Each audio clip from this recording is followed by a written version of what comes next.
हम आज लोग कक्षा 8 के विज्ञान के चैप्टर नंबर 8 बल तथा दाब के बारे में पढ़ेंगे। बल होता है किसी चीज़ पर धक्का देना या खींचना।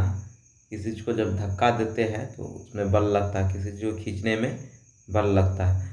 जब बल के कारण ही किसी वस्तु में गति आता है, ठीक, या उसका आकार परिवर्तन होता है, आकृति परिवर्तन होता है, वो बल होता है। दाब होता है बल बटा क्षेत्रफल। मतलब इस क्षेत्रफल में एक एक यूनिट क्षेत्रफल में जितना बल लगा, वो जितना बल लगा ऊपर उसके जितना क्षेत्रफल में भाग लगा दे देंगे तो वो क्या हो जाएगा, दाब। और दाब को इंग्लिश में प्रेशर कहते हैं। आगे हम लोग देखते हैं इसी तरह यहाँ लिखा हुआ है पर हम प्राय कहते हैं कि जब किसी गेंद को धक्का देते हैं, फेंकते हैं, ठोकर मारते हैं या प्रहार करते हैं तो उस पर बल लगाया जाता है। ठीक। अब आगे अपकर्षण। अपकर्षण मतलब धक्का देना, अभिकर्षण मतलब खींचना। खींचना को मतलब अभिकर्षण और धक्का देना को अपकर्षण।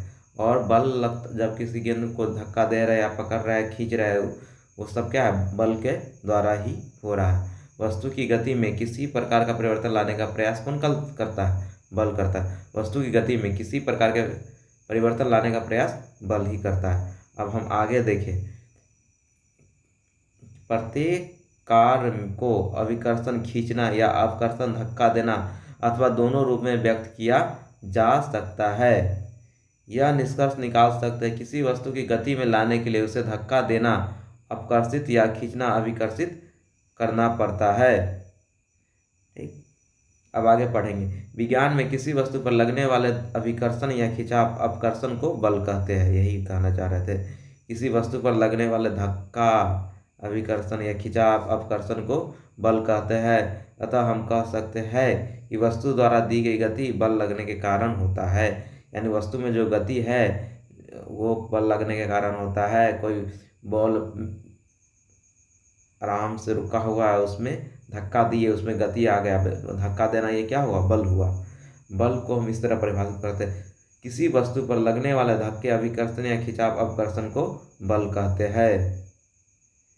बल का, हाँ, यहाँ बल का और एग्जाम्पल, यहाँ कार स्थिर है, यहाँ बल देकर कार को धक्का देकर क्या कर रहे हैं, मूव करने हो सके। इस बल के कारण अगर इसका बल इस कार को इसके को धक्का देने में आगे बढ़ाने में समर्थ होगा तो भी ठीक है। ज़रूरी नहीं कि ये कार को आगे बढ़ा दे, लेकिन फिर भी अपना बल लगा रहा है। ये लड़की एक दूसरे को धकेल रही है, इसके ऊपर बल लगा रही है, ये इसके ऊपर बल लगा रही है। ये अपना इधर खींच रही है बल से, ये अपना इधर विपरीत दिशा में, ये बल से इधर खींच रही है, बल से अपने इधर खींच रही। ये लड़की इधर बल लगा रही है, लड़की इधर बल लगा रही है, एक दूसरे पे बल लगा रही है। ये गैया इधर बल लगा रहा है, ये इधर बल लगा रहा है। ठीक। चलो अब आगे देखो।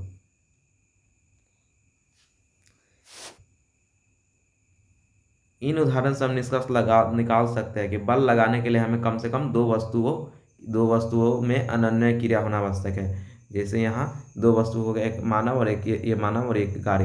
ये महिला, दो वस्तु, ये है, ये बैल और ये आदमी, ये लड़की। बल को अंग्रेजी में फोर्स कहते हैं। बल का जो यूनिट होता है, जैसे हम लोग कोई चीज़ लेने जाते हैं दुकान पे तो वजन का जो यूनिट होता है किलोग्राम।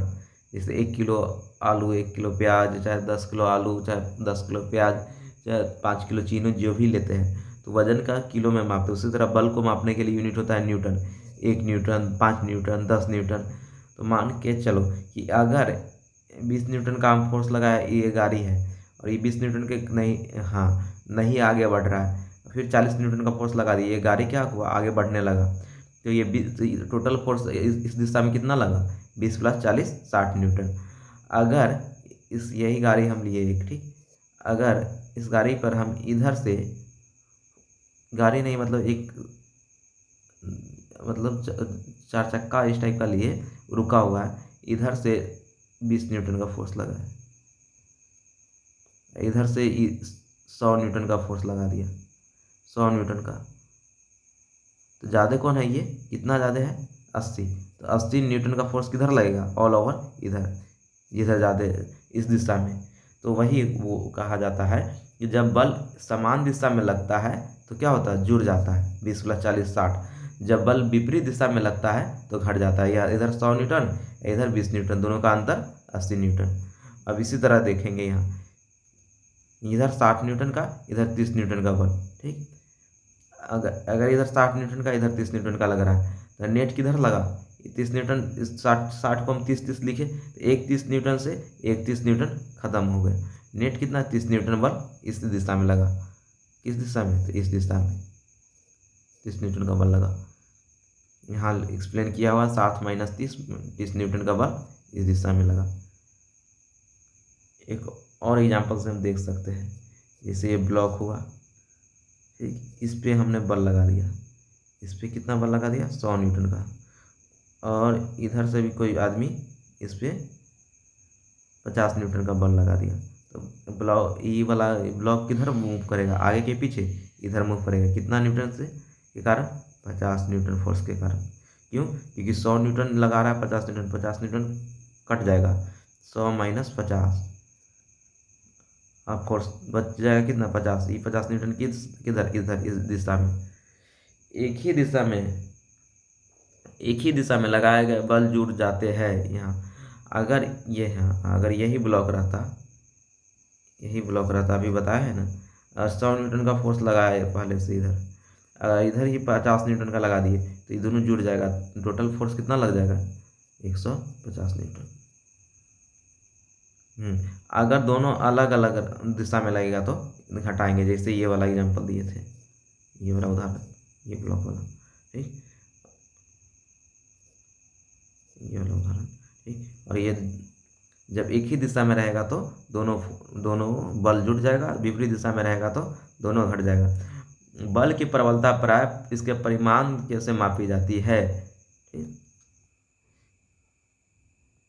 ये एक बच्ची है, पूछ रही है, यदि किसी वस्तु के विपरीत दिशा में लगने वाला बल बराबर तो उस पर नेट बल 0 हो जाएगा। हाँ, जैसे 50 न्यूटन का बल इस पे, इस बक्सा पे 50 न्यूटन का बल इधर लग रहा है, इधर से भी कोई 50 न्यूटन का बल लग रहा है, तो नेट बल कितना हो जाएगा, 50 - 50 बराबर 0 न्यूटन।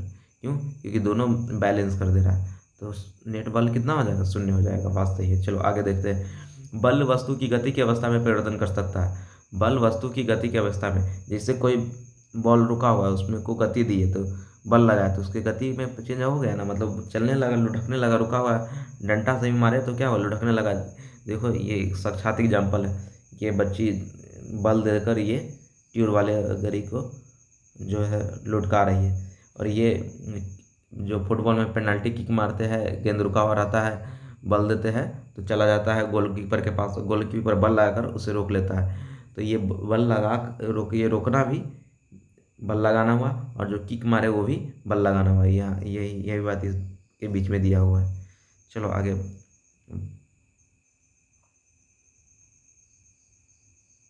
हाँ, तो बल द्वारा क्या होता है, किसी वस्तु की गति की अवस्था में परिवर्तन लाया जा सकता है। बल किसी वस्तु की आकृति में भी परिवर्तन कर सकता है। वो कैसे, देखो, वो ऐसे कि ये आटा गूँथ रहा है, आटा गोला एक जगह इकट्ठा किया हुआ है, गूँथेंगे तो कैसा आटा का आकार मतलब चेंज हो जाएगा ना। गूँथा हुआ आटा बल लगाकर ही उसे रोटी बना लेते हैं, बल लगाकर इसे पूरी बना, जो बल लगाकर ही इसे लिट्टी, जो आकार देते हैं। बेसिकली उसके आकृति में परिवर्तन किसके कारण होता है, जो बल लगाते हैं। तो बल लगाने के कारण क्या क्या होता है, गति होता है, उसके आकृति में परिवर्तन होता है, ठीक। अब हम लोग पढ़ेंगे यहाँ। हाँ, बल लगाने से क्या होता है, किसी वस्तु विराम अवस्था से गति में लाया जा सकता है। गति में है तो उसके चाल में परिवर्तन किया जा सकता है। कोई धीरे धीरे चल रहा है, उसको और बल लगाकर तेज में चला सकते हैं। गतिशील वस्तु की दिशा में परिवर्तन कर देता है। बल किसी की दिशा में भी परिवर्तन कर देता है। वस्तु की आकृति में, अभी देखिए आटा की आकृति में बल लगाकर हम लोग बदल देते हैं, आकृति में परिवर्तन कर सकता है। तो ये इम्पोर्टेंट है, इसको याद रख लेना कि ये बल लगाने के कारण क्या क्या होता है। बल लगाने के कारण कोई विराम अवस्था में है तो उसे गति में ला देंगे, गतिशील है तो उसे और चाल में परिवर्तन कर देंगे, तेजी ला देंगे, रोक सकते हैं। कोई गतिशील वस्तु है तो उसको दिशा में परिवर्तन कर देंगे, उसके आकृति में परिवर्तन लगा कर देंगे। यानी बल के कारण क्या क्या होता है, वस्तु को गति अवस्था में लाया जा सकता है। और क्या उसका चाल में परिवर्तन किया जा सकता है, चाल में परिवर्तन और क्या होगा कर सकते हैं। और उसके आकृति में परिवर्तन, आकृति में परिवर्तन और क्या कर सकते हैं, उसे रोक सकते हैं। ये सब बल लगाकर एक ये तीन एक और ये चार काम है, ये रटना मतलब समझ कर। संपर्क बल अब हम लोग पढ़ेंगे। अब बल के प्रकार पढ़ेंगे, संपर्क बल और असंपर्क बल। संपर्क बल में पेशीय बल हो जाता है और भी बल होता है। अभी पेशीय संपर्क बल में पेशीय बल पढ़ेंगे। पेशीय बल जो बेसिकली मांसपेशियों द्वारा लगता है, जितना हमारे शरीर में है वो जितना क्रिया होता है बेसिकली मांसपेशी के अंदर, वो सब पेशीय बल का उदाहरण है। ठीक, आपके शरीर की वस्तु के साथ संपर्क होना चाहिए। यहाँ से पेशी बल में शरीर की वस्तु के साथ संपर्क हो, या छड़ी के द्वारा या रस्सी के द्वारा। रस्सी के द्वारा किसी, जैसे कुआं में से पानी निकालते हैं अपना मांसपेशी का उपयोग कर कर, तो उसी को क्या कह देंगे, पेशीय बल। या छड़ी से किसी गेंद को मारे तो, या छड़ी से क्या जो धूल निकालते हैं रजाई पर मारकर, वो सब पेशीय बल के द्वारा ही ये मतलब छड़ी चला पाते हैं। और रस्सी से जो होता है ये पानी निकाल पाते हैं, पेशीय बल के कारण ही। ठीक, पेशीय बल किसके द्वारा लगता है, शरीर के मांसपेशी द्वारा। यहाँ स्पष्ट लिखा हुआ है, यह हम बल हम शरीर के मांसपेशियों द्वारा लगता है। हमारी मांसपेशियों क्रिया स्वरूप लगने वाले बल को पेशीय बल कहते हैं। ये उदाहरण अपने नोट में लिख लेना, समझ लेना। या पेशीय बल के उदाहरण और भी। पेशीय बल को हम अपने सभी क्रियाकलाप करने योग्य बनाते हैं। इन क्रियाकलाप में शरीर की गति को मोड़ना भी सम्मिलित है। ठीक, प्रक्रिया में भोजन आहार नाल में आगे की ओर धकेला जाता है। जो भोजन हम लोग करते हैं आहार नाल में आगे की ओर धकेला जाता है, ये सभी पेशीय बल का ही क्या है, उदाहरण है। और भी चलो आगे देखते हैं। पशु भी जो अपने शरीर से पे जो सामान ढोता है, वो भी किसका उदाहरण है, पेशीय बल। ठीक, हाँ, यहाँ ये भी पेशीय बल। पशु अपने मांसपेशी का यूज कर कर सामान ढो रहा है, इसीलिए पशु का पेशीय बल। यहाँ दिए उदाहरण के साथ, फोटो के साथ। फोटो हमेशा ध्यान रखना, फोटो से हमेशा याद रहता है। चलो आगे देखते हैं। पेशीय बल तभी लगाया जा सकता है जब पेशीय किसी वस्तु के संपर्क में। हाँ, एक बात याद रखना है, पेशीय बल तभी लगाया जा सकता है जब पेशीय किसी वस्तु के संपर्क में हो, इसीलिए इसे संपर्क बल भी कहते हैं। अब आगे और बढ़ेंगे। घर्षण बल, वस्तु की गति में की अवस्था में परिवर्तन के कारण घर्षण। हाँ, वस्तु की गति की अवस्था में परिवर्तन के कारण घर्षण बल है। फर्श तथा गेंद की सतहों के बीच लगने। अच्छा, अब घर्षण बल। ठीक, संपर्क बल में पहले पढ़े हम पेशीय बल, संपर्क बल में ही पढ़ रहे हैं घर्षण बल।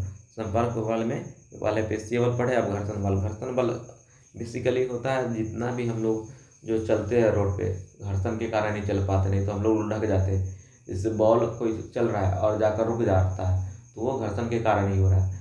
ठीक, अगर घर्षण नहीं रहता तो ना तो गाड़ी चल पाता, ना तो कुछ हो पाता। गाड़ी में भी जो गाड़ी रुकता है कहीं जगह पे, वो घर्षण के कारण ही होता है। और हम लोग जो बरसात में जो चप्पल ग्रिप वाला पहनते हैं, जिसमें ज़्यादा खाँच हो, ताकि ज़्यादा उसमें घर्षण लग सके और हम लोग लुढ़के नहीं। ठीक, तो वही घर्षण है। तो वस्तु की गति की अवस्था में परिवर्तन के कारण घर्षण बल है। वस्तु की गति की अवस्था में परिवर्तन, यानी कोई वस्तु तेज में चल रहा है, धीरे धीरे चल रहा है, रुका हुआ है, उसमें भी घर्षण बल जिम्मेवार है। फर्श तथा, यहाँ वही बात लिखा हुआ है, फर्श तथा गेंद की सतहों के बीच लगने वाले घर्षण बल ही गतिशील गेंद को विराम अवस्था में लाता है। इसी प्रकार पानी तथा नाव की सतहों के बीच घर्षण खोना बंद करने पर नाव रोक देता है। यहाँ आप आगे देखेंगे। घर्षण बल सभी गतिशील वस्तुओं पर लगता है और इसकी दिशा सतत गति की दिशा के विपरीत होता है। घर्षण बल सभी गतिशील वस्तुओं पर लगता है और इसकी दिशा हमेशा विपरीत होता है जिस दिशा में बल लगता है। जैसे ये गाड़ी हुआ, ये गाड़ी इस दिशा में आगे की ओर चल रहा है, तो इसके विपरीत घर्षण बल लगेगा।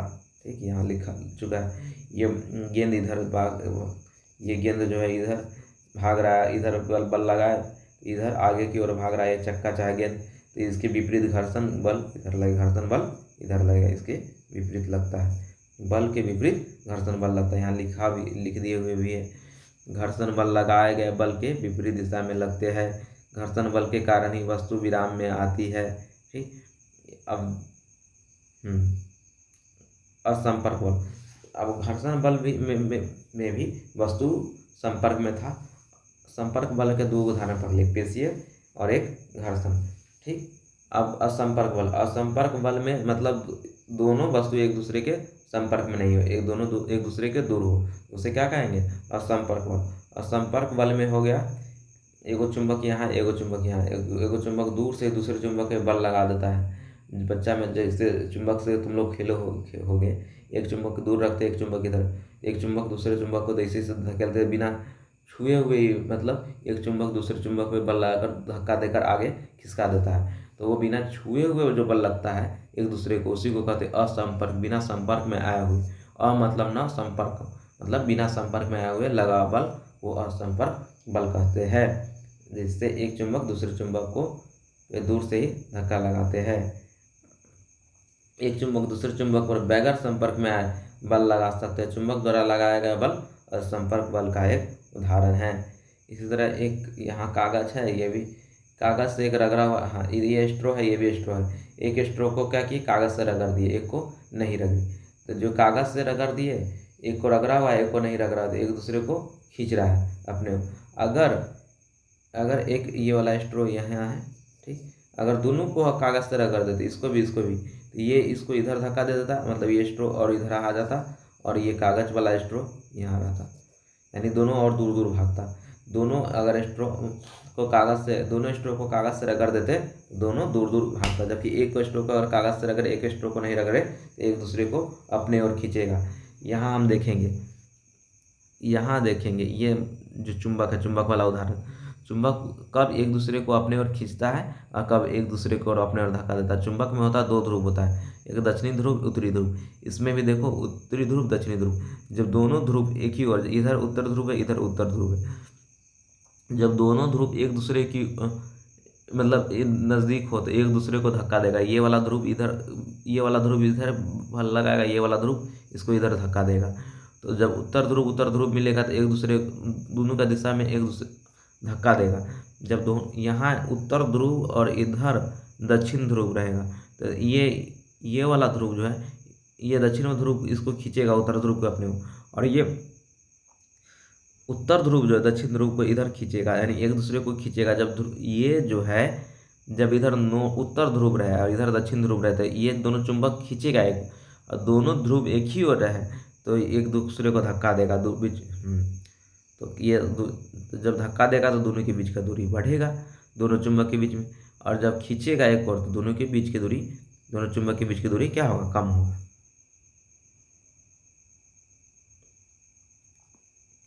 देखो, एक आवेशित वस्तु द्वारा किसी दूसरी आवेशित वस्तु अनावेशित वस्तु पर लगाया गया बल स्थिर वैद्युत बल है। एक कोई आवेशित वस्तु जैसे रगड़ कर, जैसे स्ट्रोक को रगड़े थे, इस पर क्या हुआ, आवेश आ गया, और एक को नहीं रगड़े तो वो उस पर आवेश नहीं हुआ। तो एक आवेशित वस्तु दूसरे न आवेशित वस्तु पे, मतलब अनावेशित वस्तु पे क्या किया, बल लगाया। इसी बल का नाम क्या दे दिए हम लोग, स्थिर वैद्युत बल कहला। वस्तु के संपर्क में न होने पर यह बल कार्य करता है, इसलिए इसे वस्तु के संपर्क में, यहाँ वस्तु संपर्क में नहीं है, अलग अलग है, न होने पर काम करता है, इसीलिए यह स्थिर वैद्युत बल असंपर्क बल का एक अन्य उदाहरण है। अब आगे हम लोग देखेंगे, वस्तु पृथ्वी की ओर इसलिए गति करती है क्योंकि यह गुरुत्व बल भी असंपर्क बल का उदाहरण देखते हैं। वस्तु पृथ्वी की ओर इसलिए गति करती है क्योंकि इन्हें अपनी ओर आकर्षित करती है। जैसे आम न्यूटन खोजा था, न्यूटन ही बल का मात्रक होता है। न्यूटन आम गिरा तो न्यूटन सोचने लगा आम ये नीचे ही क्यों गिरा, ऊपर क्यों नहीं चला गया आसमान की तरफ। तो वो इसी प्रक्रिया के दौरान वो गुरुत्वाकर्षण का खोज किया, तो वो पाया कि पृथ्वी के पास क्या है, गुरुत्वाकर्षण बल है, गुरुत्व बल है, जिसके द्वारा किसी चीज़ को अपने ओर खींच लेती है। पृथ्वी ही नहीं, दुनिया में जितना भी चीज़ है, वस्तु है, एक आदमी यहाँ है, एक आदमी यहाँ है, तो दोनों व्यक्ति के बीच में भी क्या लग रहा है, गुरुत्वाकर्षण बल लग रहा है। जितना भी दुनिया में चीज़ है, सभी वस्तु के बीच में क्या लग रहा है, गुरुत्वाकर्षण बल लग रहा है। हाँ, ये बल ये दोनों बीच में इतना बहुत बहुत कमज़ोर है कि मालूम नहीं चलता है। लेकिन पृथ्वी बहुत बड़ा है और कोई मतलब ये बहुत छोटा है, तो ये दोनों के बीच में बल लग रहा है, इसका गुरुत्वाकर्षण बहुत ज़्यादा है, जिसके कारण क्या करता है, इसको अपने ओर खींच लेता है।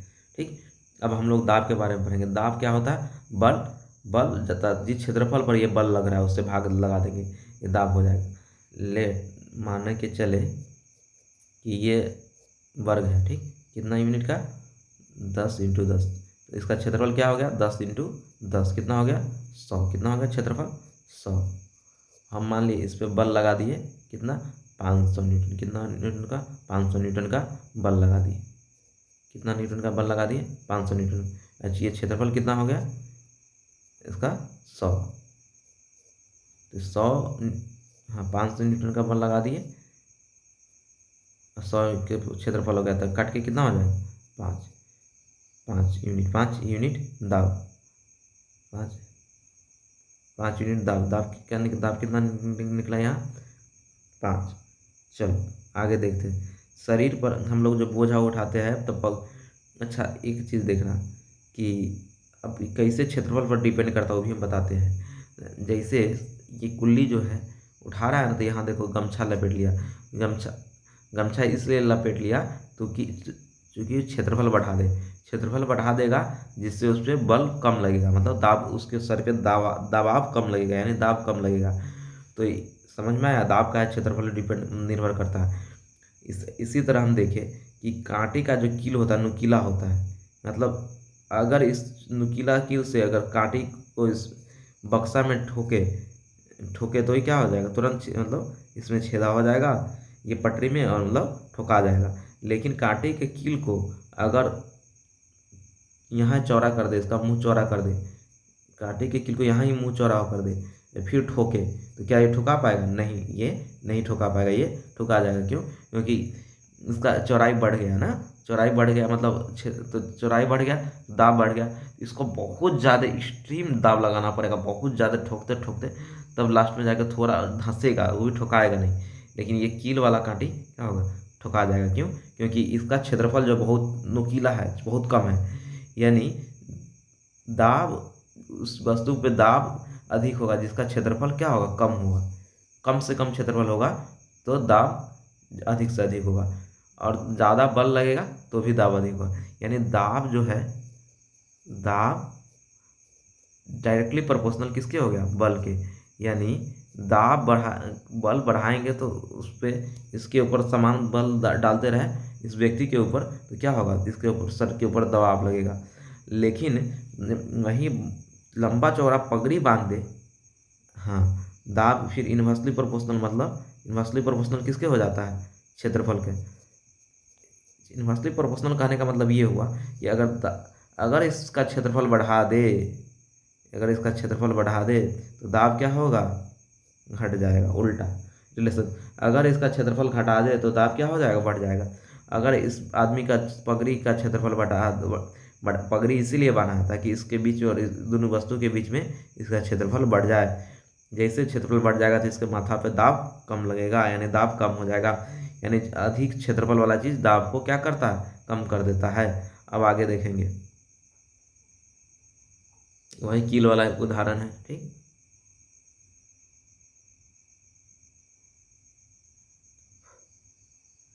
हाँ, दाब, गैस जिस बर्तन में रखी जाती है उससे दीवारों पर दाब डालती है, गैस जिस बर्तन में रखी जाती है उसकी दीवारों पर दाब डालती है। हाँ, जैसे गैस हुआ, जैसे गैस का कंटेनर हुआ, तो गैस का कंटेनर हुआ, माने यही गैस का कंटेनर, इस सब दीवार के सब जगह क्या आप गैस अपना, इस हम लोग जो वायुमंडल में रहते हैं उसमें भी वायुमंडलीय दाब है, वायुमंडलीय जिस हम वायुमंडल में लग रहते हैं, इससे दिखता है नहीं दाब है। जैसे गिलास है, गिलास वो खाली नहीं है, वो भी उसमें हवा बना हुआ है, उसमें वायुमंडल का दाब है, ठीक। अब हम लोग जिस वायुमंडल में रहते हैं वो भी क्या है, उसमें वायुमंडलीय दाब है। चलो, वायुमंडलीय दाब हम जानते हैं कि हमारे चारों ओर वायु के इस आवरण को ही वायुमंडल कहते हैं, ठीक। अब आगे पढ़ते हैं। वायुमंडलीय वायु पृथ्वी के तल के कई किलोमीटर ऊपर तक फैली हुई है, इस वायु द्वारा लगाए गए वायुमंडलीय दाब कहते हैं। अच्छा, वायुमंडल, ये वायु पृथ्वी के तल के कई किलोमीटर ऊपर तक फैली हुई है, इस वायु द्वारा लगाए गए दाब को वायुमंडलीय दाब कहते हैं। इस वायु द्वारा लगाए गए दाब को वायुमंडलीय दाब कहते हैं। यदि हम एक इकाई क्षेत्रफल की कल्पना करें, इसके ऊपर वायु से भरा एक लंबा बेलन खड़ा हुआ है, माने तब इस बेलन में वायु पर लगाया जाने वाला गुरुत्व बल वायुमंडलीय दाब के बराबर होगा। अब हम देखिए, यदि हम एक इकाई क्षेत्रफल की कम मतलब ये एक इकाई क्षेत्रफल ले लिए, ठीक, और इसके ऊपर वायु से भरा एक लंबा बेलन, हाँ इसमें हवा क्या भरा हुआ है, वायु, वायु या हवा भरा हुआ है इस बेलन, हाँ वायु पर लगने वाला गुरुत्व बल, अब वायु के कारण क्या लगा रहा है, गुरुत्व बल लगा रहा है,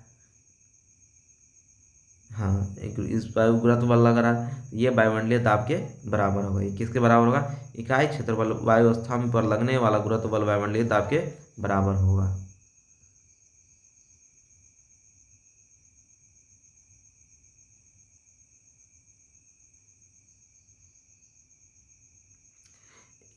जर्मन का एक वैज्ञानिक है, साइंटिस्ट आया, ये वायुमंडल दाब के वायुमंडलीय दाब के बारे में खूब मतलब एक्सपेरिमेंट किया। उस वैज्ञानिक का नाम था ऑटो वेन गोरिका, ऑटो वेन गोरिक। बर्तन में वायु पैक था, बर्तन में से वायु बाहर निकालने के लिए एक पंप का आविष्कार किया। क्या क्या आविष्कार किया, एक पंप का। और नाटकीय ढंग से वायु दाब के बल को प्रदर्शन किया। वायु दाब के बल का प्रदर्शन, वायु दाब में कितने धातु के दो खोखले अर्धगोला, देखो दो खोखले अर्धगोला, जिनमें से दोनों का व्यास कितना था, 51 सेंटीमीटर। अब 15 सेंटीमीटर का एक स्केल होता है, तो समझ लो उसका 3 गुना 4 गुना व्यास का दो अर्धगोला, 3 गुना व्यास का लगभग, ठीक। 8 घोड़ा विपरीत दिशा में खींचे, लेकिन ये 8 घोड़ा इसको खींच नहीं पाया। मतलब वायुमंडलीय दाब इतना मतलब अधिक होता है कि 8 घोड़ा इधर इधर इस वायुमंडलीय दाब को खींच नहीं पाया, अलग नहीं कर पाया।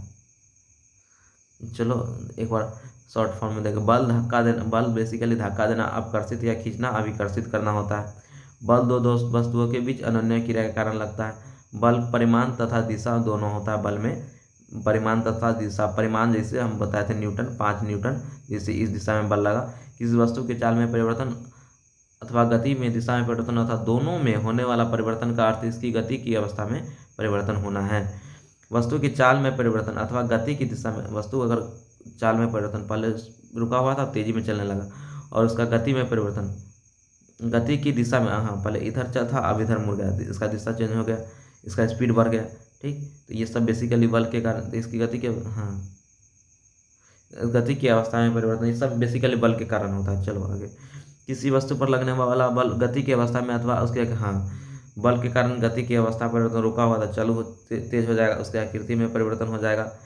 हाँ आटा गूंथते तो उसके आकृति में परिवर्तन हो जाता है। किसी वस्तु पर लगने वाला बल संपर्क में आने पर या संपर्क में आए बगैर लग सकता है। संपर्क बल का दो उदाहरण दो, एक क्या था, पेशीय बल, और दूसरा क्या था, घर्षण बल, घर्षण बल, ठीक। और संपर्क बल का दो उदाहरण दो, और संपर्क बल का क्या दो उदाहरण, और पूछ लेते क्या हो जाएगा, चुंबकीय बल,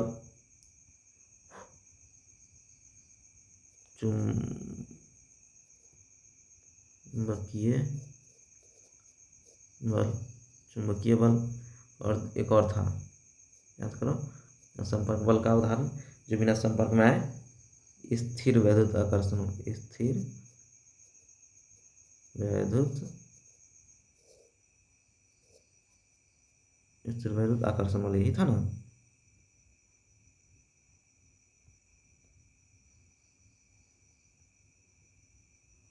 हाँ ये वाला स्थिर वैद्युत बल, ये भी क्या है, संपर्क बल का उदाहरण। स्थिर वैद्युत बल ये भी क्या है, और एक गुरुत्व बल, स्थिर वैद्युत बल, और दूसरा क्या था, एक असंपर्क बल में, एक तो ये स्थिर वैद्युत बल, एक क्या था, गुरुत्व बल, ठीक। प्रति एकांक क्षेत्रफल पर लगने वाले बल को क्या कहते हैं, दाब। मतलब हर एक यूनिट पर जितना यूनिट, मतलब जितना क्षेत्रफल पे जितना बल लगेगा, मान लिया ये बल को हम ऊपर लिखेंगे, तो बल को जितना बल लगा, और ये क्षेत्रफल जितना क्षेत्रफल पे लगा वो दाब हो जाएगा। जितना बल लगा और जितना क्षेत्रफल पे लगा उसको नीचे अंश में बल को लिखेंगे, हर में क्षेत्रफल को लिखेंगे, जितना क्षेत्रफल लगा ये क्या हो जाएगा, इक्वल टू दाब हो जाएगा। हमारे चारों, हाँ, द्रव तथा गैस बर्तन की दीवार पे दाब लगाते हैं। हमारे चारों ओर वायु द्वारा लगाए गए दाब को वायुमंडलीय दाब कहते हैं। हमारे चारों ओर वायु द्वारा, जैसे हमारे शरीर पे भी वायु के द्वारा दाब लगाया जा रहा है, ठीक, इसी को हम क्या कहते हैं, वायुमंडलीय दाब। हमारे चारों ओर वायुमंडल में जो दाब लग रहा है वो सारा क्या है, वायुमंडलीय दाब के कारण ही है। ओके चलो।